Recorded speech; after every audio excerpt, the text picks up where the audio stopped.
prend quand même du temps. Alors, nous saluons également ceux qui sont de Mont-Roland, monsieur le maire 6, que nous saluons au passage. Et nous allons démarrer avec Tribune Quotidien. Le quotidien du groupe des médias s'intéresse justement à une actualité autour de vos titres. Vous avez évoqué cette histoire de cohorte de 312 policiers. Ça, c'est le titre de Tribune Quotidien. On parle de décision de mettre fin au contrat de la première cohorte, bien entendu, des policiers adjoints volontaires, PAV, en intitulé, de la 7e génération. Alors, on nous dit Diomaye Sonko. Je crois que c'est ce que vous avez évoqué oui, bien tantôt. sûr, absolument. Si vous pouvez relire un peu le titre. 312 policiers adjoints volontaires de la 7e génération libérés pour fin de contrat. Je crois que c'est bien ça, Simon. C'est bien ça l'information. C'est ça le titre. Le titre. Alors, Diomaye Sonko se sépare de 312 policiers, mais, bien entendu, de 312 policiers, mais indemnise des casseurs avec 5 milliards. Donc c'est en quelque sorte, je crois, une bizarrerie qu'on relève à la une de Tribune. C'est une bizarrerie. Diomaye Sonko se sépare de 312 policiers, mais indemnise des casseurs. Qui dit casseur pense à Vandal. Bon, on dit Sambaboy, je crois, hein, Mambaye. C'est bien ça. Je crois que Yacine aussi ne douterait pas de ça. Casseur veut dire vandal. Et casser, c'est-à-dire c'est interdit par la loi. C'est-à-dire détruire le bien appartenant à autrui, c'est interdit par la loi. Et même son propre bien, ça dépend. C'est du vandalisme. Du vandalisme. Alors, 312 policiers, Diomaye Sonko se sépare de 312 policiers, mais indemnise des casseurs avec 5 milliards. 5 milliards sortis de leur poche ou bien des caisses de l'État. Bon, là encore, c'est peut-être un autre débat. Bon, jusque-là, on n'a pas encore justement la quintessence de d'où pourraient provenir ces fonds. Je crois que c'est dans le budget où on a dû prendre ça. Si c'est dans le budget, je crois que tout ce qui est dans le budget, c'est parfois c'est voté à l'Assemblée. Je suppose. Ou bien, parce qu'il y a les LFR et les LFI. Hein? Je crois. Bon, le président Doudouwa, lui qui a quand même fait les beaux jours de l'Assemblée, pourra probablement ou peut-être nous expliquer. 5 milliards, ça sort d'où? Alors, on a le parti présidentiel veut la tête d'Ousmane Diagne. Ça, c'est la dernière actualité en date. Le débat qui fait date, qui fait couler beaucoup d'encre et de salive sur la place publique. C'est devenu un débat public. Voilà. Le cas Ousmane Diagne. Ousmane Diagne qui est le ministre, le garde des Sceaux. C'est-à-dire les gens, ils aiment souvent s'arrêter au ministre de la Justice. Mais c'est le garde des Sceaux. Les Sceaux de la République.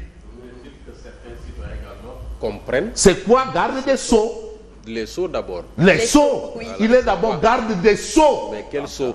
De quel Sceaux? Non, mais attention. Non, parce que les gens qui ne savent pas. Non, attention. Vous savez, il y a beaucoup de gens qui s'expriment en public, mais qui en réalité ne comprennent même pas de quoi ils parlent. Il y en a. C'est une réalité. Qui s'exprime. La République, c'est quoi? C'est quoi la République? C'est quoi la nation? Le président de la République est le gardien de la Constitution. De la Constitution. Mais il y a un ministre qui garde les sceaux de la République. Absolument. C'est d'où le fait que ce ministère soit un département ministère de souveraineté. C'est vrai. Comme le ministère des Forces armées, comme le ministère de l'Intérieur, comme le ministère des Affaires étrangères. Alors, Pastef oublie ses promesses sur la justice. Parce que quand même, Pastef a quand même eu des promesses sur la justice. Et là encore, on va peut-être probablement penser qu'en politique, les promesses n'engagent que ceux qui y croient. Bon, nous, on ne va pas croire à ça. Nous, on se dit quand même que Gorche wa Dieu. Alors, les attaques contre Ousmane Diagne ont pour but de le pousser à démissionner. Mais la particularité dans ce cas de figure, c'est que l'homme n'est pas demandeur. Oui. À la rigueur même, est-ce qu'on ne l'aurait même pas supplié grand? Viens. Il n'est pas demandeur. La force du ministre de la Justice est qu'il n'a pas demandé à être nommé. Ça, c'est un peu ce point-là. Et quand il faisait sa passation de service avec Céline Bassirou Gueye, on se souvient, une passation de service ayant fait date. Il y a eu beaucoup de révélations. En 2013. Oui, beaucoup de révélations par rapport à Ousmane Diagne. Il faut aller revoir son discours. Il faut aller revoir pour comprendre, mais qui est l'homme? Il indiquait qu'il n'est pas le procureur d'un gouvernement, mais le procureur de la République. Hein? Et là, on dit Koudouguna. En tout cas, à cette époque, à cette époque, oui. Il s'adressait à un public bien précis.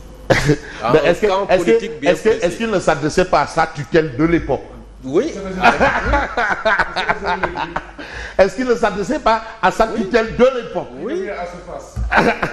Est-ce que ce n'est pas un conflit lointain? De toutes les façons, vous avez un cas de figure là. Alors, on reste avec Tribune qui nous dit, dans l'affaire du bateau d'engrais détourné, Aziz Alain Ndiaye inculpé et mis en liberté provisoire. Alors, ces avocats contestent les faits de recel et attendent toujours l'audition sur le fond. En attendant l'audition sur le fond, vous avez Macky Sall qui a intégré le conseil de la fondation Mo Ibrahim. Macky Sall, est-ce qu'il y a lieu de faire du turpi fait une beauté par rapport à cette actualité? De toutes les façons, en politique, tout se compose, c'est pour en tirer des dividendes aussi, hein? C'est ça aussi le rôle. Mais on va peut-être nous jouer un rôle, celui peut-être de faire le point de l'actualité et peut-être sur l'actualité. Et l'actualité, c'est ce que révèle l'As quotidien. Macky intègre le conseil de la fondation Mo Ibrahim. Au moins, cette information fait la une d'une parution d'un canard. On peut aussi appeler cadavre. D'un cadavre. Comprenez? Dont l'origine, le cadavre enchaîné. Un cadavre. L'As quotidien. Alors, on reste avec l'As quotidien qui parle de transparence budgétaire et redressement. Mais le FMI s'engage aux côtés du Sénégal. S'engage. Mais vous savez, ces institutions-là, quand elles s'engagent, il y a toujours la condition. C'est comme avec votre banque. Hein? Or, ça, on va, mais il y a toujours des conditions.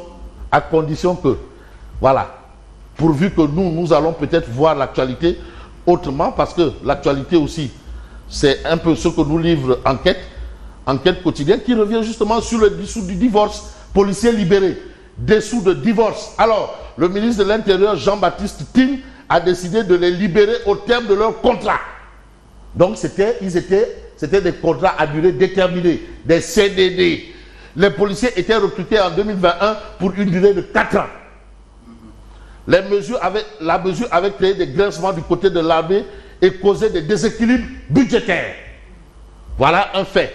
Finances publiques, le Sénégal sous pression du FMI. Sous pression du FMI. C'est ça la vérité. Et quand on a la vérité, il y a forcément réalité à côté. Les deux vont ensemble ou marchent ensemble. Alors, depuis que Khady Diène Gaye est là, rien n'a bougé. Me rire. Ça, c'est l'entretien de Baba Tandia. Et qui connaît le président Tandia, il n'y a pas gauche-droite, hein? C'est tout direct. Non, c'est tout direct.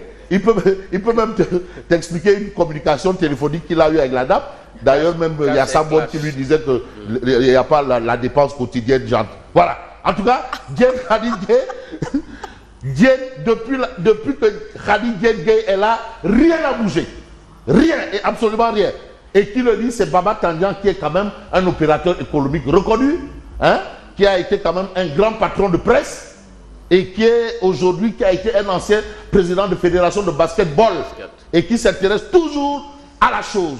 Chose importante, c'est un peu le titre d'un journal ce matin, pas celui-ci, mais un journal qui revient sur une histoire assez particulière. Parce que là, vraiment, on a l'impression d'être dans un autre monde. Bon, chinois Achebe disait le monde s'effondre. Tchèi. Non, vous savez, il y a tellement de cafards, j'ai même envie de dire de cadavres, dans des placards. Mais dans les placards de qui? Parce que les cadavres, c'est-à-dire les gens qui parlent là, il y en a qui ne dorment pas, c'est bon à dire du sommeil du juste. Attention. Non, tu sais, live sur TikTok. Coucou, revoilà Ndeye Khady Diop. Ndiaye noo koy sant lay Diop. Diop la sant. Ndiaye la sant bul yàq sant. Ndeye Khady Ndiaye, suite comme suite beauté et pas fin. J'ai eu un rôle, écoutez bien, j'ai eu un rôle décisif dans ce pays. Et revendique quel rôle? Donc, au même titre peut-être que Senghor, au même titre que Abdoulaye Wade, au même titre que Abdou Diouf, au même titre que Macky Sall. A joué un rôle dans un pays, rôle. Il a dit maa téye dëkk bi dafa ne moom moo téye dëkk bi ni mu waxee. J'ai eu un rôle décisif. Donc, dans ce pays, parce que il faut, la périodicité est importante. De quand à quand? Un rôle au nom de qui ou au nom de quoi? Tu sais, il y a des questions. On a quand même été à l'école où il faut poser des questions. Hein? Ni Ousmane Sonko, Premier ministre du Sénégal, ni Diomaye, président de la République du Sénégal, ni leurs épouses ne m'ont jamais remercié. Pourquoi est-ce que ces gens doivent remercier Ndeye Khady? Peut-être qu'elle s'attendait à un retour d'ascenseur, puisqu'elle dit qu'elle a joué un rôle décisif. Pourquoi ils doivent remercier Ndaoussi? Ah non, moi aussi doit fouler. Non, non, non. Elle sait ce qu'elle dit. Ce qu'elle dit là, c'est pas de la folie. Moi, je n'apprécie pas. Je me contente de lire. Voilà. Maintenant, la question c'est qui est fou? En tout cas. Qui est fou? Le président m'aurait donné n'importe quelle somme d'argent que je lui aurais demandé.